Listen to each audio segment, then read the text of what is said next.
Good morning, dear colleagues, friends, ladies and gentlemen. The key word in this conference is generations.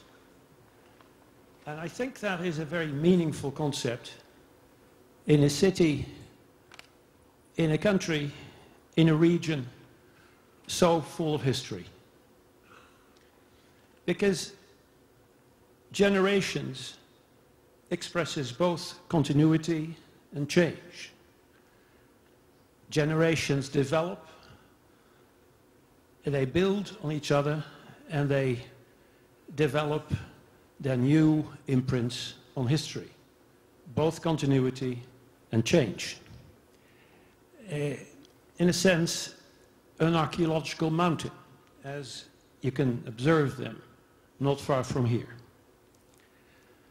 But let's face it, as the host of the 32nd International Conference of Privacy and Data Protection Commissioners, ILITA is also a representative of a new generation of hosts, and I compliment them for their strategic approach to the design of this conference, to the format, the interaction they seek, and the powerful video message they just sent to all of us.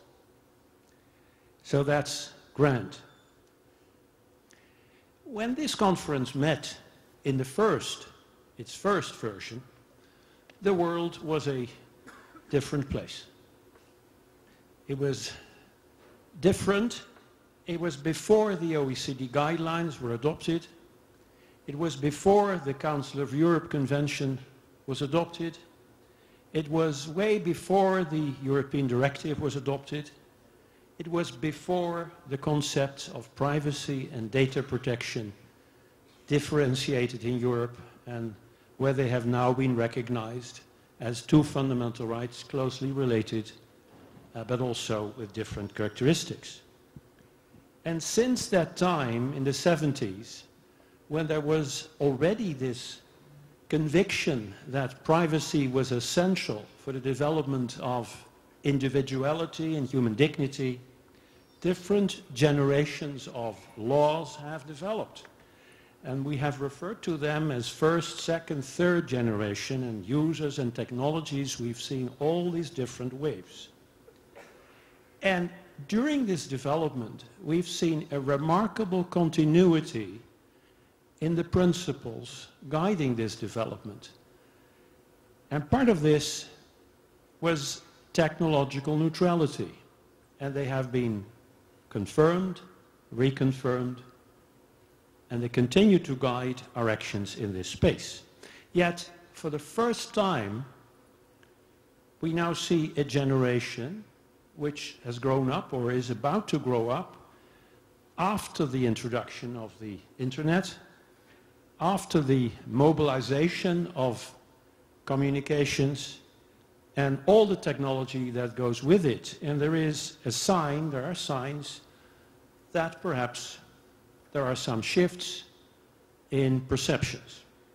Now, the title of this panel reads in its second part as a statement: the intergenerational shift in privacy perceptions. But the truth is, it's full of questions.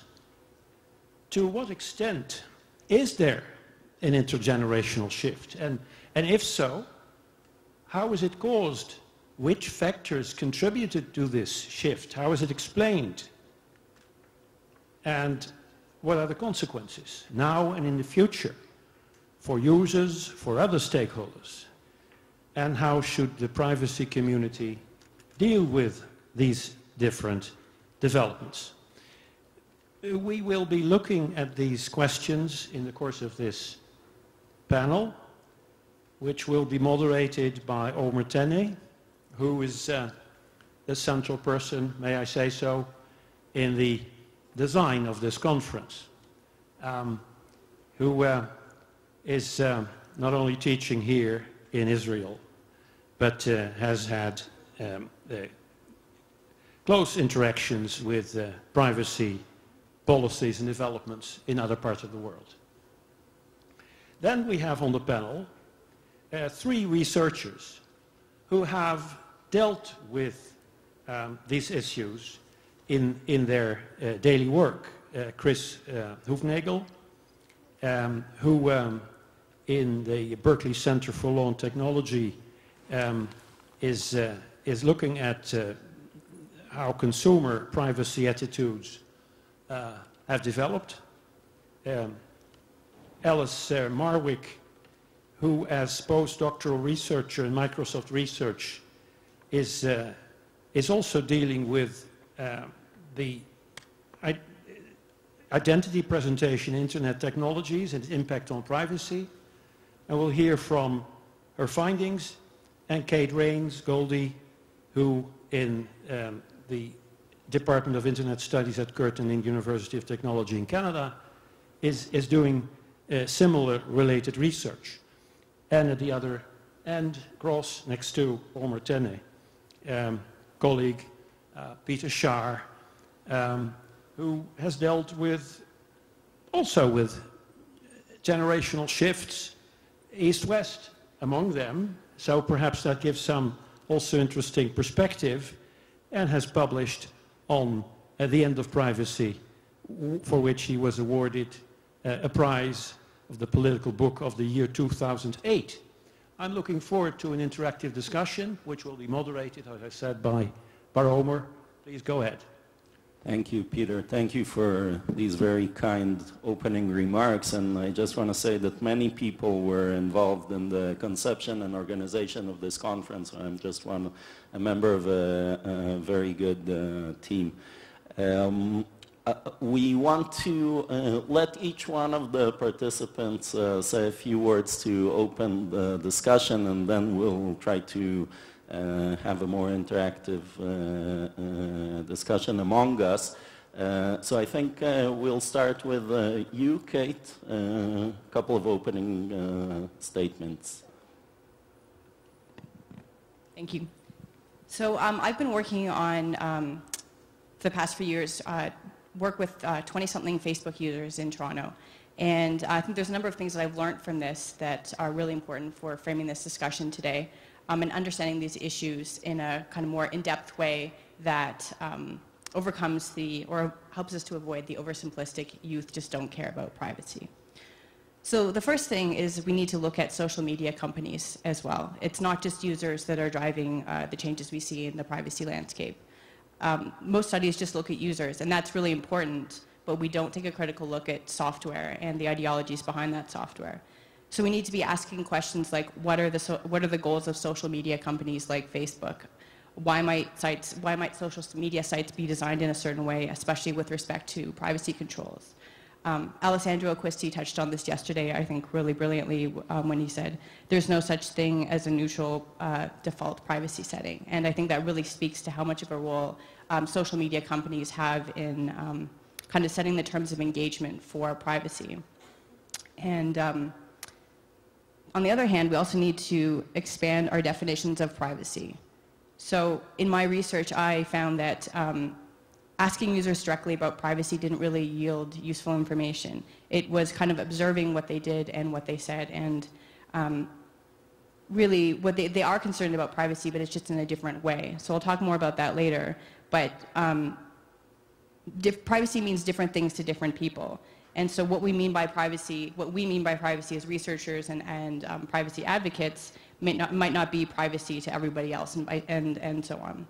So privacy concerns may be expressed without even using the word privacy, probably because we have such a narrow meaning. So we really need to expand what we mean by privacy as well. So I want to give some examples of why this is important. The role of Facebook. Facebook has been pushing the envelope since the beginning. Originally, Facebook was only for college students, so you had to have a college email address to get in. And so basically, it was a safe space for college students, and you could go there and you could share information and know that no one else that you didn't want to see outside of the college or university setting would see it. So it created this really safe, open space where people could share things and know that it wasn't going to, basically there wasn't going to be that kind of context collision and privacy issues. And so then Facebook opened it up to everybody. And this meant that basically this open culture had been created of people sharing freely and not worrying. And then the new people who came in, even though it was open, saw, okay, this is how you're meant to behave on Facebook. And so it created this culture of openness, even though it now wasn't open anymore. And Mark Zuckerberg has spoken about getting over the hurdle of getting people to share information online. And I think this was a brilliant way of doing it. And since then, the defaults have increasingly, default settings on Facebook have been more and more open and assuming less and less privacy. So if you want to find more out about this, there's the Matt McKeon blog has a really awesome infographic called The Evolution of Facebook Privacy, and you can see how the privacy settings over the years have continually been more and more open and assuming less and less privacy by default. And this isn't really surprising given that Mark Zuckerberg has basically said that he doesn't believe in privacy. So going back to thinking about users in this context, we also need to think about the factors affecting user decisions. There's benefits of participation and costs of opting out for social interaction. So there's an immediate tangible payoff versus an abstract potential risk to privacy. And more broadly, we're still developing a set of literacies and social codes about how to behave online. Again, from Alessandro Acquisti yesterday was saying that we have thousands of years of practice navigating privacy in the offline world, but we don't really know how to do that online yet. So I think what might be seen as oversharing is just people trying to figure out how to negotiate that. So the 2 points I want to put out there are thinking about users and social media companies, not just users, and expanding our notion of privacy. Thank you, Kate. And I think something that we'll want to explore further in this panel is really the interaction between the two, between the individuals and the companies, and whether it's Facebook that's been pushing the envelope, or rather the individuals, the users who've been demanding more openness and more transparency in a way for their data. Chris?